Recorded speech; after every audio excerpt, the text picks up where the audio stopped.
참 좋으신 하나님 아버지, 우리를 주의 생명의 길, 의의 길로 인도하여 주시옵소서. 나보다도 나를 더 잘 아시는 하나님, 나는 내 갈 길 알지 못하고 내 감정도 내 주장도 또 내 패로도 잘 알지 못할 때가 있는데, 그러한 우리의 모든 것을 아시는 아버지 하나님께서 우리의 필요를 또 우리의 길을, 우리의 삶을 주장하시고 인도하여 주시사 가장 좋은 곳으로 이끌어 주시옵소서.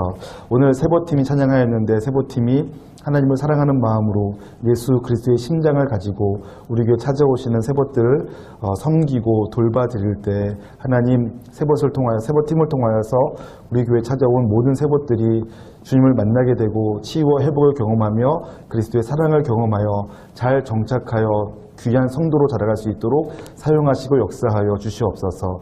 오늘 예배 가운데 나와 주님을 예배하오니 오직 주님께서만 영광 받아주시고, 예배에 참여한 사람들마다 그 심령이 다 옥토가 되어 주의 생명의 말씀을 받을 때 30배, 60배, 100배의 결실이 있게 하여 주시옵소서. 오늘 아버지께 나올 때 작은 물질이지만 예물 가지고 나와 주께 드리오니 기뻐 받아주시고 주님의 나라와 영광을 위해 사용하시고 쓰여지는 곳곳마다 하나님 생수의 강 같은 은혜가 넘쳐나게 하여 주시옵소서.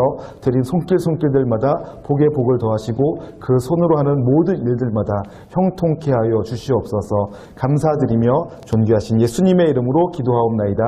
아멘. 네, 오늘 예배에 나오신 여러분 모두를 환영합니다. 명절은 다들 잘 보내셨죠? 네, 그리고 특별히 오늘 저희 교회 처음 나오신 분들 여러분 계신데 환영합니다. 저희 교회에서 함께 예배하며 하나님을 만나고 또 생명을 경험하게 되길 주님의 이름으로 축복합니다. 함께 말씀 보도록 하겠습니다. 고린도전서 10장 23절에서 33절까지 말씀입니다. 고린도전서 10장 23절부터 33절까지.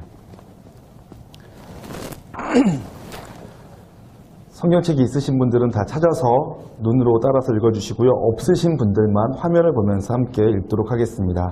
저와 여러분이 한 절씩 교독으로 보고 마지막적으로 합독하도록 하겠습니다. 고린도전서 10장 23절부터 33절까지. 제가 먼저 보겠습니다. 모든 것이 가하나 모든 것이 유익한 것은 아니요, 모든 것이 가하나 모든 것이 덕을 세우는 것은 아니니,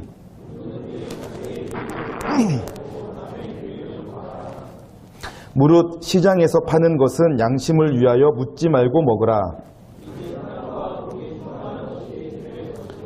불신자 중 누가 너희를 청할 때에 너희가 가고자 하거든 너희 앞에 차려놓은 것은 무엇이든지 양심을 위하여 묻지 말고 먹으라.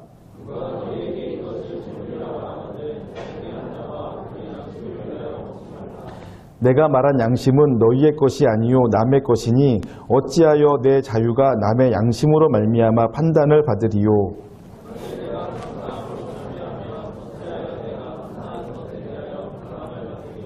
그런즉 너희가 먹든지 마시든지 무엇을 하든지 다 하나님의 영광을 위하여 하라.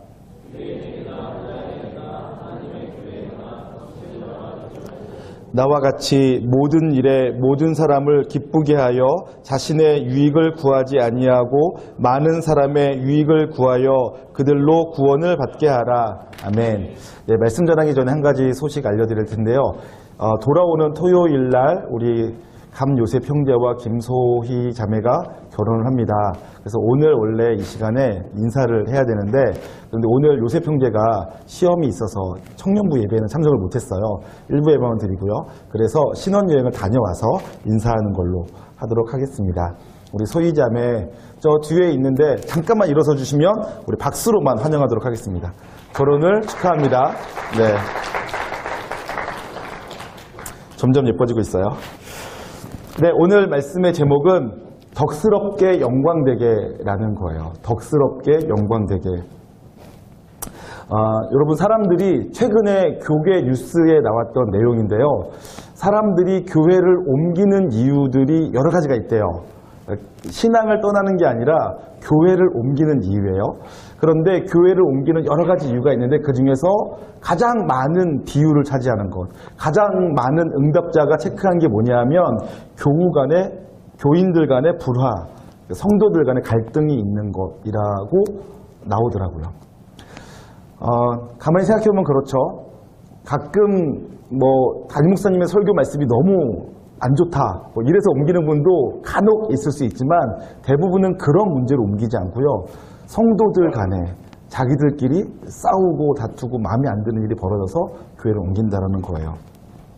그런데 이 내용이 되게 재밌는 게 뭐냐면 몇 년 전이었어요. 그래서 제가 기억은 잘 안 나는데 직장인들이 이직하는 이유가 나오는데 그 이유 중에 1위는 더 좋은 대우를 받으려고 더 좋은 조건 때문에 옮긴대요. 2위가 사람들이 교회를 옮기는 이유가 똑같아요. 직장 안에서의 인간관계 갈등. 그것 때문에 직장을 옮긴다는 거죠. 그러니까 교회 안에서 교우들이 교회를 옮기는 이유와 직장 생활을 하다가 직장을 옮기는 이유가 똑같은 거죠. 오늘 이 문제에 대해서 좀 다루고자 합니다. 저는 이 문제가 굉장히 중요한 문제라고 생각하는데요. 왜 그러냐 하면 여러분, 우리나라의 교회가 급성장했었어요.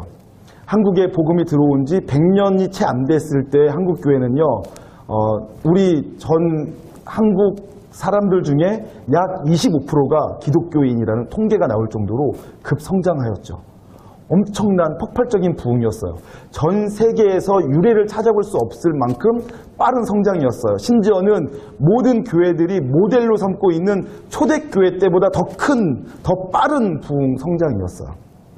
놀라운 성장이었죠. 그런데 그 빠르고 그 급작스러웠던 놀라운 부흥이 1980년대 이후로 정체되더니 지금은 감소하고 있어요. 이유가 뭘까요? 많은 이유가 있을 수 있는데 그 중에서 제가 중요하게 꼽고 있는 이유가 뭐냐면 80년대 이후로 교회들마다 크고 작은 교회들이 다 싸웠어요. 분열했어요. 네가 옳으냐 내가 옳으냐 하고 다투고 싸웠어요.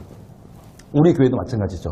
우리 교회도 부평중앙교회도 큰 다툼과 싸움이 있어서 교회가 분열됐어요. 여러분들은 잘 모르시겠지만 지금 40대와 50대의 인구가 교회 안에서 비율적으로 없어요. 지금 여러분들은 지금 20, 30대가 지금 조금 많은 편이고 그 다음에 60대 이후는 많은데 50대, 40대는 비율적으로 없어요. 저희 교회 안에. 왜냐하면 그 당시 젊었던 사람들이 교회가 싸우는 걸 보고 환멸을 느끼고 교회를 떠났기 때문에. 우리 교회도 그래요. 그리고 저도 제가 고등학교 때, 청년 때 제가 다니던 교회가 4번이나 3년마다 한 번씩 싸웠어요. 그래서 갈라졌죠. 제 친구들, 제 선배들 다 교회를 떠났어요. 교회를 완전히 떠났는지 그냥 그 교회를 떠났는지는 확인이 안 되지만 어쨌든 그 교회에서는 더 이상 볼 수 없는 사람들이 되었죠. 교회가 싸우는 꼴을 보면서 안 믿는 사람들이 뭐라고 말할게요? 우리가 복음을 전할 때마다 너희나 좀 잘해라. 이러한 말들을 했었어요. 저는 그러한 말들을 굉장히 많이 들었단 말이에요. 그리고 그것은 지금도 저의 아픔이고 또 제 안에서 가장 크게 한국 교회가 해결해야 할 문제라고 생각하고 믿고 있는 부분이에요.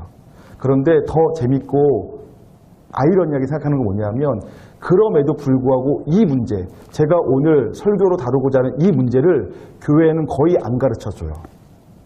그래서 저는 제가 오늘 하는 이 설교가 저에게도 여러분에게도 교회에게도 굉장히 중요한 설교다라고 스스로 생각해요. 왜냐하면 이 문제가 정말로 심각하고 중요한 문제이고 교회가 마땅히 다뤄야 되는 부분인데도 불구하고 그동안 안 다뤄왔고 그동안 몰랐고 설교되어진 적이 별로 없기 때문에 그렇습니다. 자, 그렇다면 도대체 그 문제가 무엇인가? 그리고 왜 덕스럽게 영광되게라는 제목을 갖게 되었는가 하는 것을 일단 좀 다루고 가도록 하죠.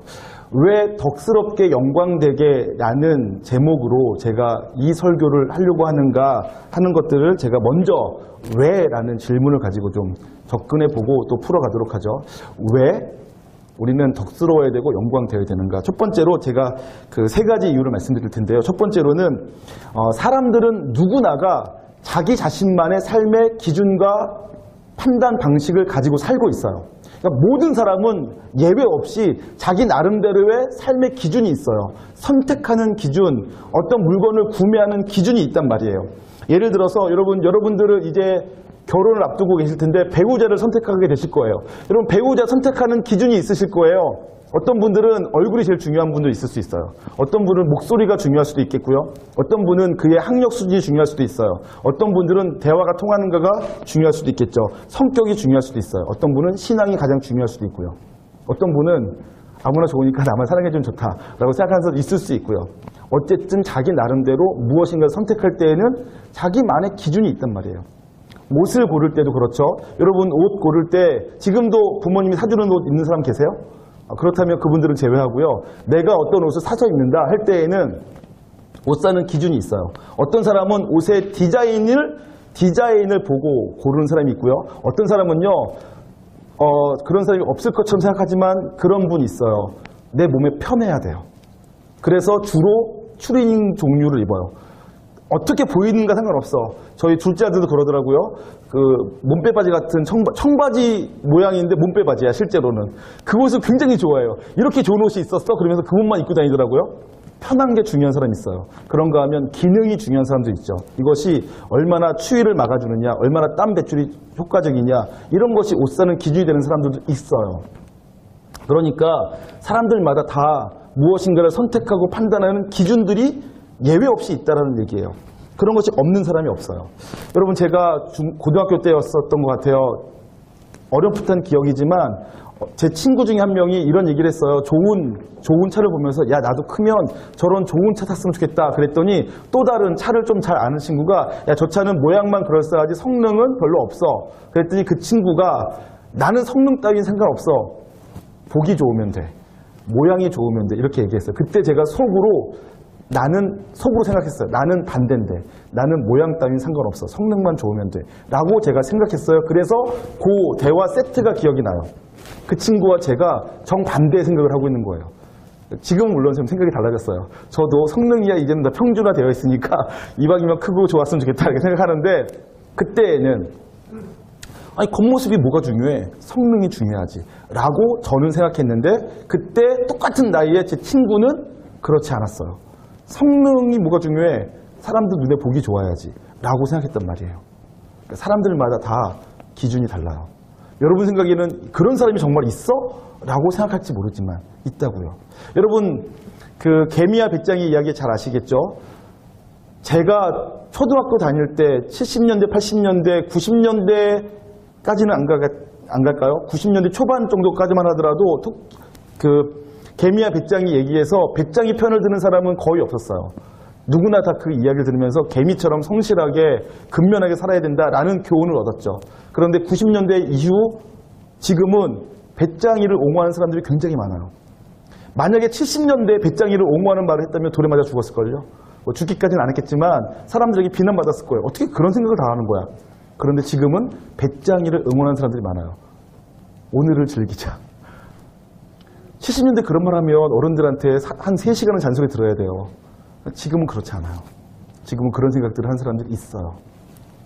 여러분 목회자들이 모여서 어떤 교회가 좋은 교회인가라고 묻는다면요. 목사들마다 다 달라요. 내가 만들고 싶은 교회. 하나님께서 내가 생각하는 하나님이 원하시는 교회의 모습이 다 다르다고요. 제가 지금 하려는 말은 사람들은 누구나 자신만의 삶의 기준을 가지고 살고 있어요. 이것을 아는 게 굉장히 중요해요. 여기 앉아있는 70명이든 80명이든 여기 있는 7, 80명은 다 자기만의 생각이 있어요. 자기만의 기준이 있고요. 그것이 어느 정도는 일치하는 부분도 있고 어떤 부분은 다른 부분도 있죠. 그런데 여러분들 중에 누구라도 너는 틀렸어! 라고 말하면 기분 좋을 사람이 아무도 없어요. 나만의 생각이 있어요. 나만의 기준이 있어요. 그런데 그건 아니지. 넌 틀린 거야. 생각을 바꿔먹어! 이렇게 말하면 기분 좋을 사람이 아무도 없단 말이에요. 그래서 첫 번째로 왜 덕스럽게 또 왜 영광되긴가에서 첫 번째로 알아야 될 것은 이 자리에 있는 모든 사람은 누구 하나 예외 없이 자기만의 선택하고 판단하고 결정하는 기준이 있다는 것을 이해하는 거예요. 그리고 아무도 자기 생각이 틀렸다고 지적받는 것을 좋아할 사람이 없다는 거죠.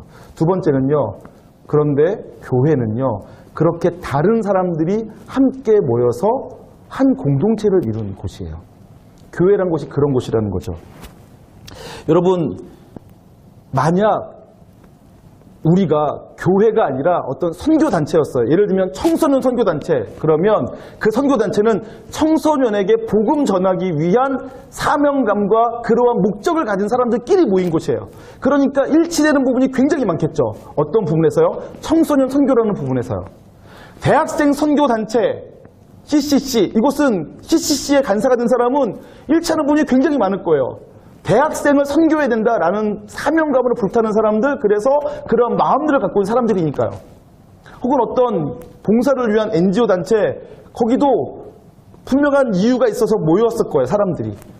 기업, 이윤을 창출하기 위해 모였으니까 이윤이라는 목적하에 모든 것들을 다 조율할 수 있어요. 그런데 교회는 그렇지가 않아요. 교회는 그런 목적을 가지고 모여든 사람들이 아니고 목적과 방향을 가지고 골라서 데리고 온 사람들이 아니에요.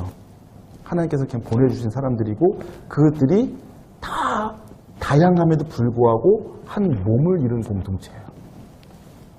그것을 알아야 되죠. 그러니까 각각 다 다른 사람들인데 그들이 한 공동체가 된 거예요. 세 번째, 그런데 만약 서로가 그렇게 각각 다른 생각을 갖고 있는 사람들이 함께 모여 교회를 이뤘는데 만약 서로가 자기 자신만의 기준을 내세워서 서로를 판단하고 가르친다면 교회는 절대로 하나가 될 수가 없어요. 그렇죠? 논리적으로 그렇잖아요. 우리가 서로 내 기준이 맞아, 내 생각이 맞아 라고 내 거를 기준 삼아 말하고 나와 틀린 너희들은 다 틀렸어 라고 한다면 교회는 절대로 하나가 될 수가 없단 말이에요. 그래서 왜 덕스럽게 영광되게 살아야 하는가? 서로 다른 사람들이 조화를 이루어 한 몸이 되기 위해서 덕스럽게와 영광스럽게가 필요하다고요. 서로 다른 사람이 조화를 이루어 한 몸, 하나의 공동체가 되기 위해서는 덕스럽게 영광되게 살아가야 할 필요가 있다는 얘기입니다. 그런데 이 얘기를 이제부터 제가 거꾸로 다시 풀어가도록 할게요. 왜 서로 다른 사람들이 조화를 이루어 한 몸이 되기 위해서 덕스럽게와 영광되게가 필요한가를 다시 거꾸로 설명할게요. 하기 전에 성경 말씀을 좀 찾아가면서 얘기하도록 하죠. 오늘 우리가 읽은 말씀은 고린도전서예요. 고린도 교회에 사도 바울이 쓴 편지인데 여러분 많은 사람들이 이것이 편지라는 문학 형식을 갖고 있다는 것을 가끔 까먹어요. 성경책이라고 생각해서 그냥 아무런 판단 없이 그냥 받아들여서 읽어서 이것이 서신체, 서간문, 편지라는 형식을 갖고 있다는 것을 까먹더라고요. 여러분 편지 쓸 때에는요 반드시 편지 쓰는 이유가 있어요. 그러니까 사도 바울이 고린도 교회 편지 쓸 때에는요 그냥 그 바쁜 사도 바울이 안부 인사하려고 쓴 게 아니고 이 편지를 써 보내야만 하는 이유가 있었단 말이에요. 그 이유를 알아야지 이 편지의 목적을 우리가 알 수가 있게 되어져요. 고린도 교회 사도 바울이 편지를 쓴 이유는 그들 가운데 어떤 문제가 있기 때문에 그래요. 그 문제가 뭐냐 하는 것들을 성경을 통해 먼저 살펴보도록 할 텐데요. 첫 번째로 고린도 교회에 있었던 문제를 살펴보기 전에 저와 여러분이 우리가 성장과 성숙에 대한 오해가 있더라고요. 7, 80년대에 그랬어요. 저도 그랬고 저희 부모님도 그랬고 저희 교회가 그랬어요. 대부분의 교회들이 그랬고요. 그래서 문제가 생겼던 건데요. 제가 중고등학교 때까지만 하더라도 성숙한 사람, 은혜에 충만한 사람, 교회에서 조금 대단한 사람은 어떤 사람이었냐? 방언하는 사람, 뜨겁게 기도하는 사람, 열정적인 사람이었어요. 말 잘하는 사람이었고요. 그런데 성경은 그렇게 가르치지 않더라고요. 성경은 우리에게 아무리 많은 은사가 있고 우리에게 아무리 많은 지식이 있고 내가 아무리 말을 잘해도 그것은 성숙, 성장과는 상관이 없다. 이렇게 말하고 있어요. 그럼에도 불구하고 저와 제가 학생 때의 교회는 은사, 지식, 그리고 능력을 성숙, 성장의 모습으로 오해했더라고요. 세상 사람들과 비슷하게 생각한 거죠. 교회는 그것이 기준이 아니었어요. 먼저 고린도전서 1장 5절부터 7절까지 말씀을 좀 보도록 하죠. 고린도전서 여러분 저기 시간이 없으니까 앞에 있는 화면을 보도록 할게요. 같이 한번 읽어보도록 하겠습니다. 같이 읽겠습니다. 시작. 이는 너희가 그 안에서 모든 일 곧 모든 언변과 모든 지식의 풍족함으로 그리스도의 증거가 너희 중에 견고하게 되어 너희가 모든 은사의 부족함이 없이 우리 주 예수 그리스도의 나타나심을 기다림이라. 여기 보니까 뭐라고 되어 있어요? 고린도 교회에 사도 바울이 감사한다고 하면서 그곳에 모든 언변과 지식에 풍족했대요. 고린도 교회가 그랬다는 얘기예요. 고린도 교회가 모든 언변과 지식에 풍족했어요. 그리고 그리스도의 증거가 나타나서는 모든 은사에 부족함이 없었대요. 그리고 실제로 고린도전서 뒷부분에 가면 은사들이 등장해요. 방언, 통역, 예언, 가르치고 봉사하고 섬기는 다양한 은사들이 고린도 교회에 풍성하게 있었어요. 그러니까 고린도 교회는 사람들이 언변도 뛰어났고 그리고 지식도 많았고 은사도 많았어요. 그런데 그 고린도 교회가 3장에 가면 너희가 미숙하다라고 말합니다. 고린도전서 3장 1절부터 4절까지 보도록 하죠. 같이 읽겠습니다. 1절부터 4절까지 좀 긴데 같이 읽죠. 시작. 형제들아 내가 신령한 자들을 대함과 같이 너희에게 말할 수 없어서 육신에 속한 자 곧 그리스도 안에서 어린 아이들을 대함과 같이 하노라. 내가 너희를 젖으로 먹이고 밥으로 아니하였노니 이는 너희가 감당하지 못하였음이거니와 지금도 못하리라. 너희는 아직도 육신에 속한 자로다. 너희 가운데 시기와 분쟁이 있으니 어찌 육신에 속하여 사람을 따라 행함이 아니리요. 어떤 이는 말하되 나는 바울에게라 하고 다른 이는 나는 아볼로에게라 하니 너희가 육의 사람이 아니리요. 네, 1장에서는 너희에게 언변과 지식이 풍족하고 은사가 많음으로 감사하다라고 말했어요. 고린도 교회는 그런 곳이었단 말이에요. 그런데 그 교회를 향한 3장에서의 평가는 아주 박하죠. 그러나 너희는 아직 어린아이에 불과하다. 영적으로 어린아이에 불과하다. 너희는 아직 미숙한 사람이다. 왜 그렇죠? 3장 1절에 보니까 너희는 아직도 육신에 속한 자다 라고 말해요. 신령한 자가 아니란 얘기예요. 그리고 내가 너희를 대할 때 어린아이처럼 대할 수밖에 없다 라고 말하죠. 왜요? 왜 어린아이처럼 대할 수밖에 없어요? 어린아이니까요. 실제로 그들은 영적으로는 어린아이니까요. 그 이유가 뭐예요? 그들 가운데 시기와 분쟁이 있어요. 여러분, 교회 안에 시기가 있고 분쟁이 있다는 것은 그들이 성숙하지 못했다는 결정적인 증거예요. 여러분, 저희 집에 세 아들이 있는데 세 아들이 연일 싸워요.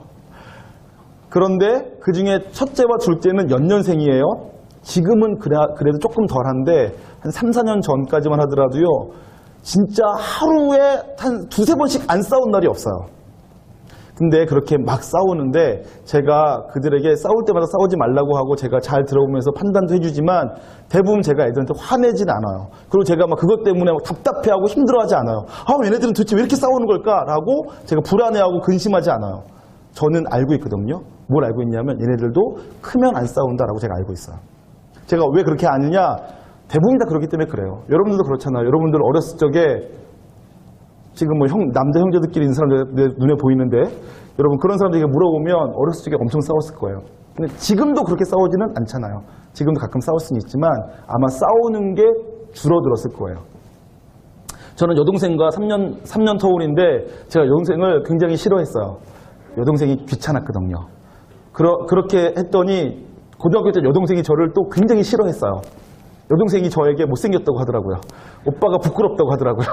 자기 친구들 데리고 올 때 저보러 방에 들어서 나오지 마! 그렇게 하더라고요. 굉장히 기분 나빴어요. 그래서 저와 저 동생은 앙숙 같았어요.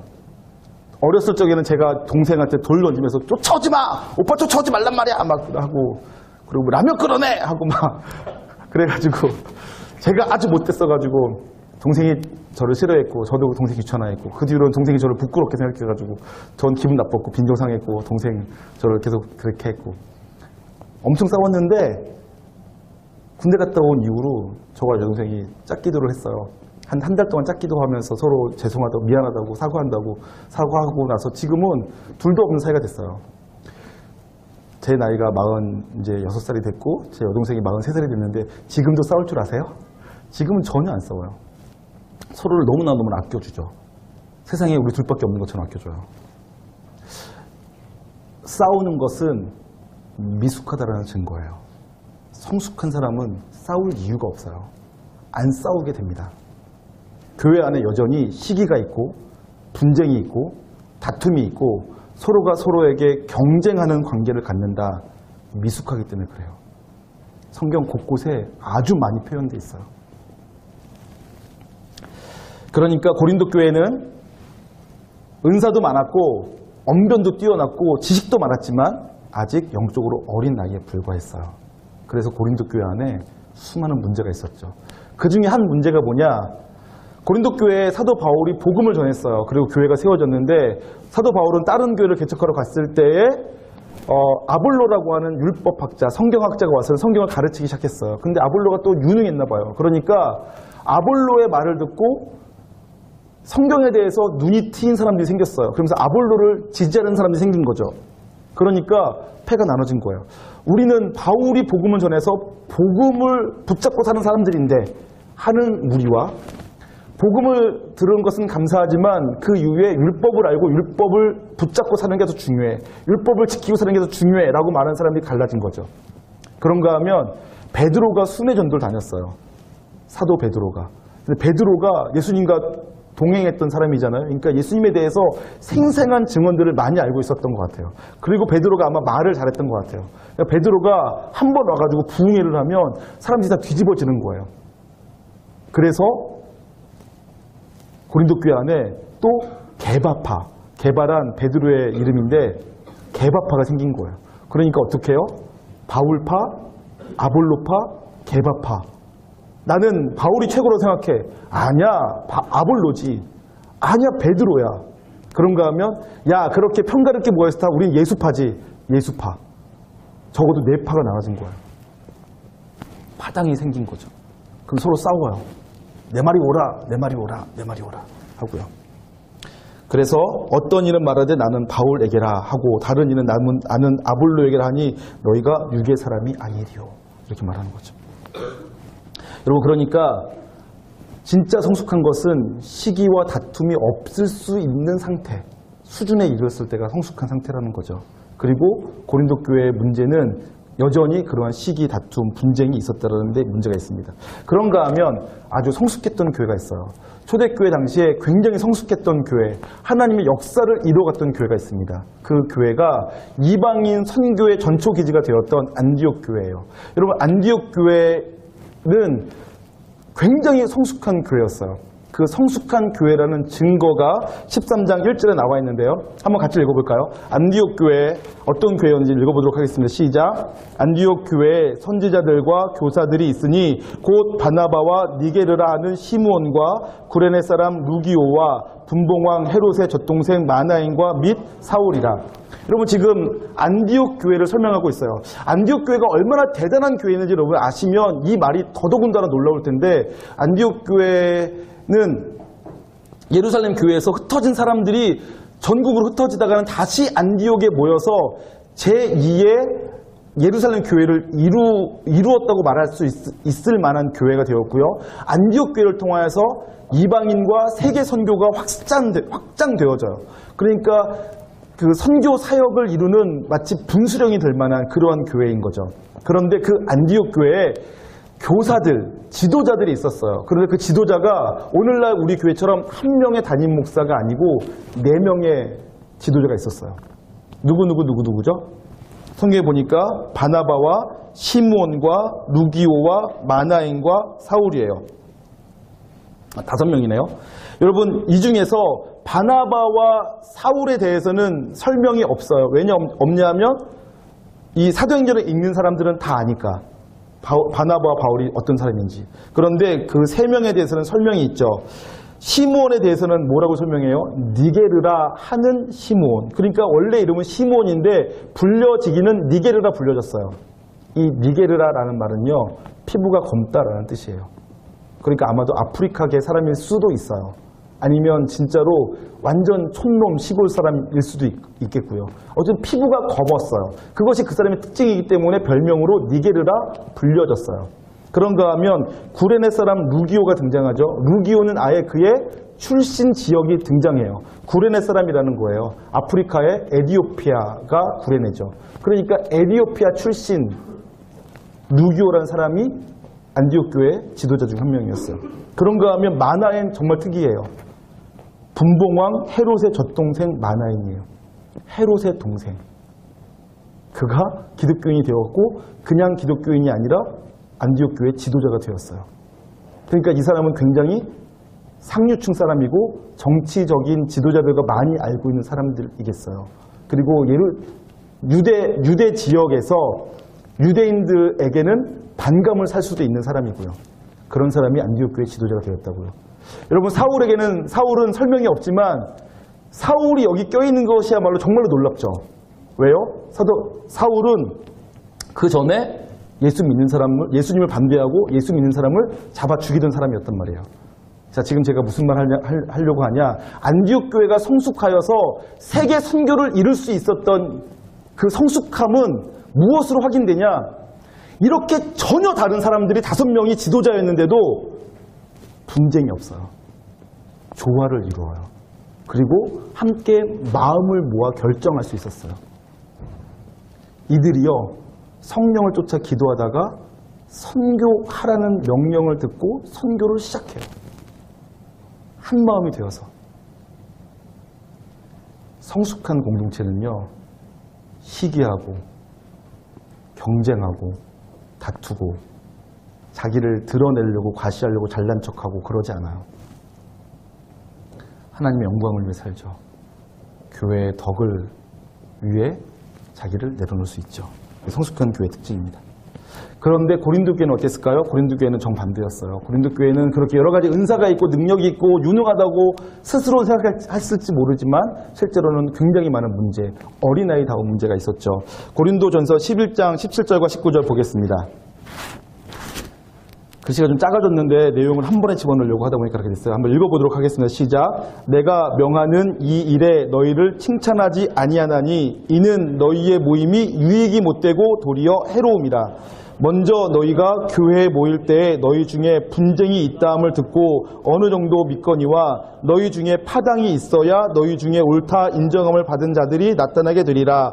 그런즉 너희가 함께 모여서 주의 만찬을 먹을 수 없으니. 네, 이 말씀 우선은 보면 교회가 모였는데 그 교회가 서로에게 유익이 안 된대요. 도리어 해가 된대요. 너희가 교회로 모였는데 너희 교회는 너희 서로를 유익하게 만들지 못한다. 도리어 너희가 너희 서로를 해치고 있다. 해롭다. 이렇게 말하고 있어요. 그 이유가 뭐예요? 너희 가운데 분쟁이 있기 때문이라는 거예요. 그래서는 심지어 그렇게 분쟁이 있는 상태로는 주의 만찬에 참여할 수 없다. 이런 얘기를 하고 있는 거예요. 그런데 제가 진짜로 굉장히 안타깝게 생각하는데요. 그 사이에는 제가 밑줄 그은 부분이 있죠. 이 부분이 굉장히 어렵게 번역되었어요. 그래서 이 중요한 메시지가 잘 전달이 안 돼요. 밑줄 그은 게 뭐예요? 너희 중에 파당이 있어야 너희 중에 옳다 인정을 받는 자들이 나타나게 되리라. 이렇게 되어 있잖아요. 여러분 이걸 제가 쉬운 말로 바꿔볼게요. 한 번만 엔터 쳐주시겠어요? 누가 더 옳고 그른지를 따지다 보니까 파당이 생긴 거다. 이런 뜻이에요. 내가 옳은지 네가 옳은지 한번 따져보자 라고 하기 시작하니까 파당이 지어지는 거다. 그러니까 너희들 가운데 분쟁이 있고 분열돼가지고 만찬에 참여할 자격조차 없어져 버리는 거다 라는 뜻이에요. 굉장히 중요한 말인데 이 말이 너무 어렵게 번역되어서 제대로 이해를 못해요. 사실은 굉장히 쉬운 당연하고 합당한 말이에요. 다시 처음부터 할까요? 우리는 다 각각 다른 삶의 기준과 선택의 그 기준, 또 방법이 있어요. 그런 사람들이 모여서 한 공동체를 이루었는데 각각 내 기준으로 따져보니까 넌 틀렸어. 내 기준으로 따져보니까 넌 틀렸어. 하고 옳고 그름을 따지기 시작했단 말이에요. 그러니까 파장이 생기는 건 당연하다. 그래서 너희는 성만찬에 참여할 자격이 없다. 이렇게까지 책망받는 거예요. 그리고 그렇게 너희가 누가 더 옳은지 누가 더 그른지를 따지기 시작한다면 너희 안에 분쟁이 생기는 것은 당연하다. 이렇게 말하는 거죠. 더 큰 문제가 뭔지 아세요? 더 큰 문제가 뭐냐면 여러분 고린도 교회 안에 파당이 생겼다고 했어요. 적어도 4개. 바울파, 아볼로파, 그리고 개바파, 그리고 예수파 네 파가 있어요. 그런데 고린도 교회는요, 이 교회 안에 네 파만 있는 게 아니었고요. 교회 밖에도 유대인들과의 관계에 문제가 있었어요. 그런가 하면 헬라인들과의 관계에도 문제가 있었죠. 그런가 하면 로마인들과의 관계에도 문제가 있었어요. 여러분, 유대인들도요, 우리가 아는 파반 또 몇 개가 있잖아요. 바리새파, 사두개파, 에세네파, 그리고 열심당원. 적어도 자기 나름대로 주장을 갖고 자기만의 색깔을 가지고 활동하는 파가 우리가 알고 있기로도 네 파가 있어요. 이것 말고 또 있겠죠. 유대인들 안에서도. 헬라인들은요, 여러분 알고 있는 거 몇 개나 되세요? 저는 잘 많이 알고 있지 않은데 그래도 그냥 딱 떠오르는 거 있잖아요. 헬라인들 하면 뭐가 있죠? 피타고라스입니다. 에피쿠로스 학파, 또 스토아 학파, 전혀 다른 금욕주의 학파와 쾌락주의 학파가 있어요. 그런 식으로 나눠진단 말이에요. 그것 말고도 수많은 자기 주장과 색깔을 갖고 있는 사람들이 헬라인들 가운데 있었겠죠. 로마인들은 또 어떻겠고요. 보세요. 그런데 고린도전서 10장 32절 봐주세요. 보겠습니다. 고린도전서 10장 32절. 우리가 읽은 본문 중에 한 본문이에요. 같이 읽겠습니다. 시작. 유대인에게나 헬라인에게나 하나님의 교회에나 거치는 자가 되지 말고. 그리스도인은요, 교회 안에서 거치는 자가 되지 말아야 될 뿐만 아니라 유대인들에게도 거치는 자가 되지 말아야 되고요. 헬라인에게도 거치는 자가 되지 말아야 돼요. 교회는요. 여러분들은요. 그러니까 여러분들 교회에서는 인정받는데 세상에서는 욕먹는 사람이 되는 것은 진짜 성숙한 사람이 아니라고요. 진짜 성숙한 사람은 교회에서도 인정받을 뿐 아니라 직장에서도 학교에서도 사랑받고 인정받을 수 있어야 돼요. 성경이 가르치는 성숙한 사람, 멋진 사람, 좋은 그리스도인들은 그런 사람이라고요. 세상에서 향기가 나는 사람, 세상에 빛이 되고 소금이 되는 사람이라고요. 기준이 굉장히 높은 거죠. 거치는 자가 되지 말아야 되는데 그러려면 어떻게 해야 될까요?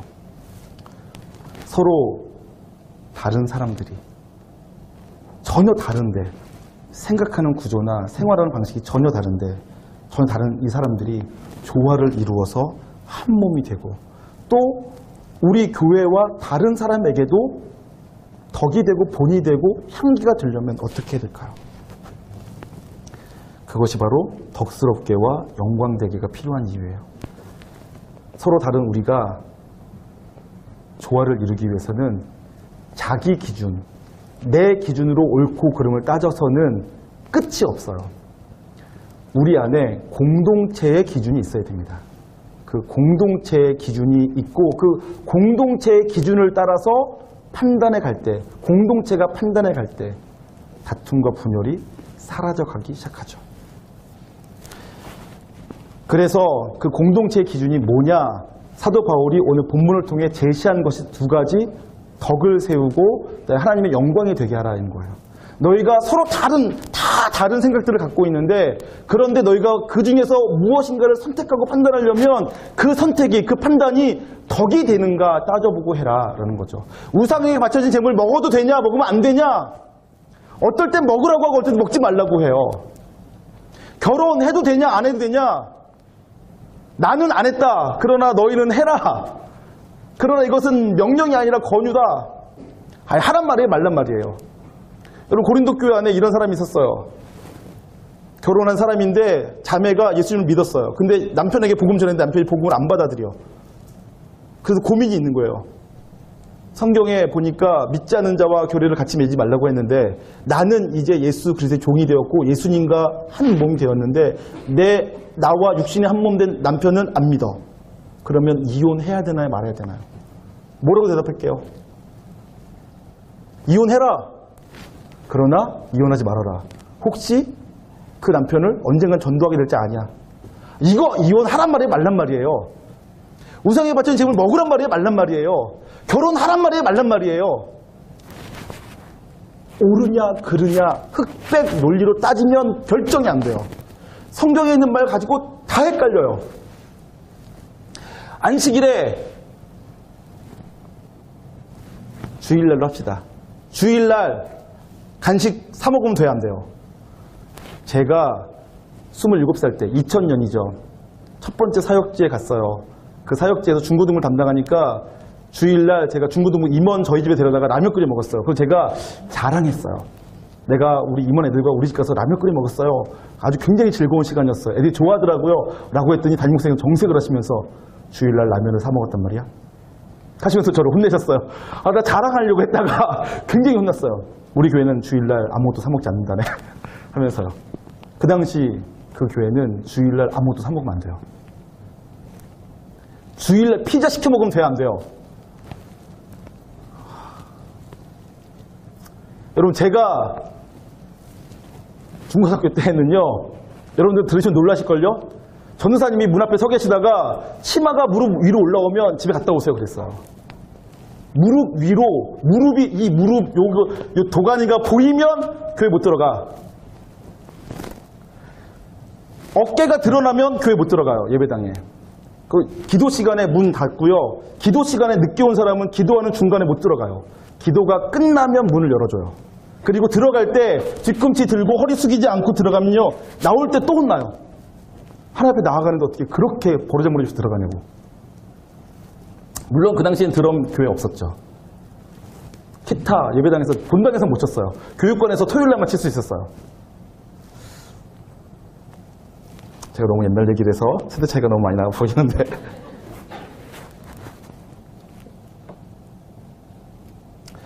자기 기준을 가지고 이것이 옳다라고만 하고 살면 결정이 안 돼요. 교회 안에 이렇게 해도 되고 저렇게 해도 되는 많은 문제들이 있단 말이에요. 그때 공동체의 기준이 필요해요. 그 공동체의 기준은 이것이 덕이 되느냐예요. 그리고 이것이 하나님께 영광이 되느냐죠. 결혼하려면 덕이 되고 영광이 된다고 판단되면 하는 거예요. 내 결혼이 덕이 되지 않고 영광이 되지 않는다면 보류해야 돼요. 내 이혼이 덕이 되고 영광이 된다면 해야죠. 안 믿는 자와 나는 살 수가 없다 해서 이혼해도 돼요. 그것이 덕이 되고 영광이 된다면. 공동체의 기준이 새롭게 필요한 것입니다. 자, 그래서 제가 덕스럽게와 영광되기를 조금만 더 풀어드릴게요. 모든 일을 덕스럽게 하라고 했어요. 덕스럽게라는 말은요, 헬라어로 오이코도메오예요. 근데 이 오이코도메오는 건축자가 된다라는 뜻이에요. 너희는 덕스럽게 해라 라고 한다는 얘기는 건축자가 돼서 해라 라는 뜻이에요. 세우는 자가 되라는 뜻이에요. 그러니까 너희가 하는 행동이, 너희가 하는 결정이, 너희가 하는 판단이 우리 공동체를 세우고 살리는 거라면 해라. 근데 네가 하는 판단이, 결정이, 행동이 공동체를 세우고 살리고 건축하는 게 아니라 무너뜨리고 분열시키고 깨트리는 거고 망하게 하는 거라면 절대로 하면 안 된다. 그런 뜻인 거죠. 그러니까 굉장히 광범위하죠. 그런가 하면 무엇이든지 하나님의 영광을 위해서 하라고 되어 있어요. 무엇을 하든지 영광을 위하여서. 갈 길이 먼데 시간이 빨리 지나가서 여러분 제가 조금만 빨리 진행할게요. 덕스럽게 영광되게 살아가라는 것은 서로에게 유익이 되고 하나님 앞에 부끄럽지 않은 행동, 이유와 목적을 가지고 선택하고 결정하라는 뜻이에요. 그렇게 해야지만 나를 주장하지 않고 우리를 위해서 결정해 가기 시작해야지만 공동체가 분열되고 시기하고 경쟁하고 다투지 않고 서로 다름에도 불구하고 조화를 이루어 한 몸이 될 수 있어요. 그런데 이렇게 덕스럽게 영광되게 살려 그러면 굉장히 어려워요. 덕스럽게 영광되게 살기 위한 조건이 필요해요. 제가 세 가지 또 빨리 알려드릴게요. 첫 번째는 덕스럽게 영광되게 살 수 있는 사람은 무엇이든지 할 수 있는 자유로운 자로, 자유자로 성장한 사람이어야 돼요. 여러분, 우리 안에는 원마음이 있어요. 기독교 세계관 하면 제가 다 설명해 드리는데 원마음. 죄를 지었을 때 하나님과 단절되어서 우리 안에 들어와진 마음이에요. 죄책감, 두려움, 수치심이죠. 모르시는 분들은 나중에 복음학교 들으시면 됩니다. 죄책감, 두려움, 수치심이 세상에서는 핵심 감정이라고 불러요.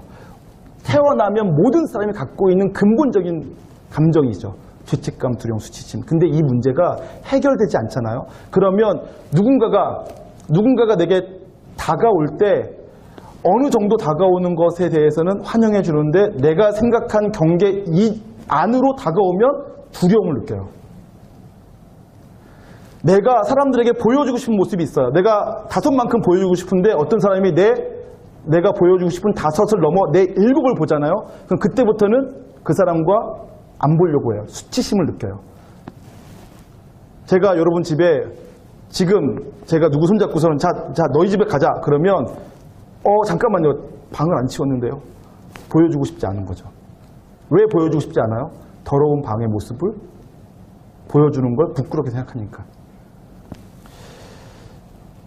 여러분들 지금 여기 앉아있을 때 지금 눈 똑바로 뜨면 저를 볼 수 있는 것은 제가 여러분의 죄를 모른다고 믿기 때문에 그래요. 여러분들이 저지른 모든 죄악을 내가 다 알고 있다고 여러분 생각하신다면 제 앞에서 눈 똑바로 뜨고 못 계실걸요? 물론 저도 마찬가지예요. 여러분들이 제 죄를 모른다고 생각하니까 제가 이렇게 설교하고 있는 거예요. 제 죄를 다 알면 부끄러워서 제가 감히 설교 못하죠. 우리 모두 사람으로 살아가는 이상 이 원 마음을 가지고 있어요. 이 원 마음이 해결되지 않으면 사람과의 관계가 진짜 가족이 될 수가 없어요. 여러분 성경에 보면 너희가 서로 거룩한 입맞춤으로 서로 문안하라고 되어 있어요. 제가 장난 삼아서 교회에서 몇 번이나 제안했어요. 우리 교회도 거룩한 입맞춤으로 입맞춤합시다. 문안합시다. 라고 했더니 담임 목사님께서 자꾸 정신이 나가시는 것 같아요. 라고 하시더라고요. 우리가 지금 거룩한 입맞춤으로 문안하자고 하면 그 말은 진짜로 뽀뽀하자는 말이에요. 볼 때마다 뽀뽀하자라는 뜻이에요. 그래서 실제로 저희 가족은요, 요거 명절 때 다 세배한 다음에 뽀뽀하게 시켰어요. 가족이니까 뽀뽀해요. 가능해요, 가족은. 근데 지금 우리는 안 돼요. 죄책감, 두려움, 수치심이 있기 때문에 서로 입 맞추려고 하면 정신이 나가셨군요. 미쳤어요? 이게 교회 살 짓이에요? 이러실걸요? 그게 교회 살 짓인데. 진짜 가족이 되고요. 우리 안에 이 원마음이 다 해결되면요. 죄책감, 두려움, 수치심이 없어져요. 그래서 입 맞춰도 아무렇지도 않아. 근데 지금 우리는 할 수가 없어요. 그렇게 했다면 큰일 나죠. 다들 서로서로 성희롱했다고 신고하고 막 그럴까요? 성추행했다고? 자유, 무엇이든 할 수 있는 자유자로 성숙한 사람이 할 수 있어요. 무엇이든지 할 수 있어야 돼요. 사도 바울은 그렇게 얘기하죠. 고린도전서 9장 1절입니다. PPT만 잠깐 볼게요. 고린도 1장 9장 1절에 내가 자유인이 아니냐. 사도 바울은 자기가 자유인이라고 얘기해요. 9장 19절에 내가 모든 사람에게서 자유로우나 라고 얘기하죠. 사도 바울은 모든 사람에게 모든 일에 대해서 자유로운 사람이었어요. 원마음이 예수님을 만나서 해결됐기 때문에 그렇죠. 두 번째, 영광되게 덕스럽게 살 수 있는 사람은요, 자신에게 주어진 권리를 기꺼이 포기할 수 있는 헌신자야지만 할 수 있어요. 내게 주어지는 권리가 있는데 그 권리를 내가 포기하고도 아깝지 않을 만큼 충분하고 넉넉한 사람, 하나님으로부터 공급받는 사람이죠. 헌신자예요. 9장 12절에 이렇게 되어 있습니다. 9장 12절 사도 바울이 자신의 권리에 대해서 쭉 얘기한 부분인데 기니까 짧게 이 부분만 읽어드릴게요. 다른 사람들도 너희에게 이런 권리를 가졌거든 하물며 우리일까 보자. 그러니까 다른 사람도 너희들을 향해서 권리가 있다면 나는 더 많지 않냐? 나는 너희에게 대해서 권리가 더 많은 사람이다 이런 말을 하는 거예요. 그러면서 그러나 우리가 이 권리를 쓰지 아니하고 범사에 참는 것은 이라고 얘기하죠. 사도 바울은 고린도 교회를 향해서 권리가 있었어요. 그들의 영혼을 구원한 사람이에요. 그들을 가르친 사람이에요. 그들의 아버지 같은 사람이죠. 그러니까 그들을 향해서 사도 바울이 뭔가를 주장할 만한 권리가 있는 사람이었어요. 사도 바울은 누구보다도 권리가 있는 사람이죠. 그들 가운데 담임 목사가 누굴 뽑을까 한다면 누구보다도 제일 1순위가 사도 바울이에요. 그러나 사도 바울은 그 권리를 쓰지 않기로 했다는 거죠. 더 읽어보면 더 대단해요. 나의 자랑은 그 권리를 기꺼이 쓰지 않는 것이 내 자랑이다. 내 상급이다. 이렇게 말하는 거죠. 사도 바울은 자기의 권리가 뭔지도 알았고 권리를 주장할 수 있는 사람이지만 그 권리를 기꺼이 내려놓고 포기할 수 있는 사람이었어요. 그 사람이 성숙한 사람이고요. 그렇기 때문에 사도 바울은 무슨 일을 할 때든지 나를 주장하지 않고 이것이 우리에게 덕이 되는가, 공동체를 세워가는 것인가. 내가 욕 먹어서라도 내가 짓밟혀서라도 공동체가 세워진다면 괜찮아, 해. 그것은 자기 감정을 이해 못하고 자기 감정을 무시해서 그런 것이 아니라 더 큰 것을 바라기 때문에 그렇죠. 더 큰 공급을 경험하기 때문에 기꺼이 자기 권리를 포기할 수 있는 사람이 되는 것이에요. 그게 교회가 말하는 성숙한 사람이죠. 교회가 가르치는 진짜 성숙한 사람은 은사가 있고 지식이 있고 그리고 능력이 있는 언변이 있는 그런 것으로만 끝나지 않고요. 예수님과의 충분한 관계와 교제 속에서 자기의 속사람의 문제가 다 해결된 죄된 원마음의 문제가 해결되고 상처가 대부분 다 해결되어서 진짜 자유자가 되고 진리를 통해서 자유를 경험하고 그리고 자기에게 있는 모든 권리를 다른 사람을 위해서 기꺼이 내려놓을 수 있는 사람. 왜요? 하늘 공급을 경험하기 때문에 지금 내게 있는 것을 다 내려놓아도 나는 여전히 전혀 부족하지 않다라고 믿는 사람. 그런 사람이 진짜 성숙한 사람이라고요. 그리고 사도 바울은요, 더 나아가서 복음을 알고 복음을 누리는 사람이었어요. 사도 바울이 영광되게 그리고 덕스럽게 할 수 있었던 이유, 내가 자유자라 내 모든 자유를 내가 사용하지 않겠다. 내게 있는 권리가 있으나 내 모든 권리를 내가 포기하겠다 하는 이유가 뭐냐면 내가 자유를 사용하지 않고 권리를 포기해서라도 다만 한 사람이라도 구원할 수 있다면 내가 기꺼이 그렇게 하겠다는 거예요. 복음을 위해서 그렇게 하겠다는 거죠. 고린도서 9장 22절 23절입니다. 그 앞뒤로 계속 그런 내용이 나오지만 제가 그 중에 대표적인 것 한 구절만 볼게요. 약한 자들에게 내가 약한 자와 같이 된 것은 약한 자들을 얻고자 함이요.